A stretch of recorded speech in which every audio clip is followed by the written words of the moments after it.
பிரச்சினை தீர்க்கும் பிடியரிசி. சங்கரமடத்திற்கு ஏழை பெண் ஒருத்தி வந்தாள். மகாபெரிவரிடம் தெரிவித்தால்தான் பிரச்சினை தீரும் என்கிற எதிர்பார்ப்பு அவளது கண்களில் தெரிந்தது.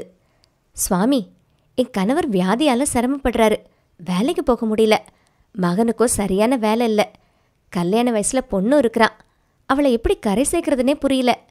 நிம்மதியாக தூங்க முடியல. தசா காலம் சரியில்லையோன்னு என் கணவர் ஜாதகத்தை ஜோஷியரிடம் காண்பித்தேன்.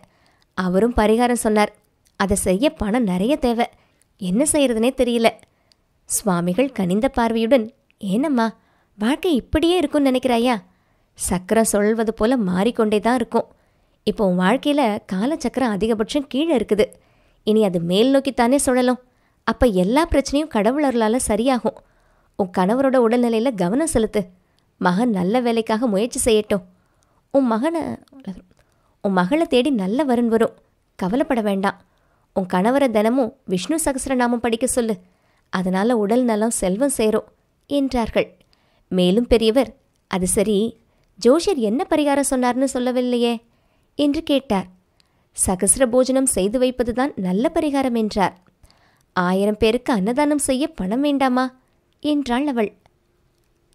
சுவாமிகள், சகஸ்ர போஜனம் என்றதுமே 1000 பேருக்கு சாப்பாடு கொடுக்க வேண்டும் என்பதில்லை. 1000 உயிர்களோடைய பசியை தீர்த்தாலும் பிரச்சனை தீரும். வீட்டில் அரிசி குருணை இருக்குமே, அதில் ஒரு கைப்பிடி எடுத்து எறும்பு புத்துக்கு அருகில் போடு. 1000 எறும்புகள் அதை சாப்பிடும். அதுவும் சிறந்த பரிகாரம்தான். காமாட்சி அருளால் நல்லதே நடக்கும். உனக்காக நானும் பிரார்த்திக்கிறேன்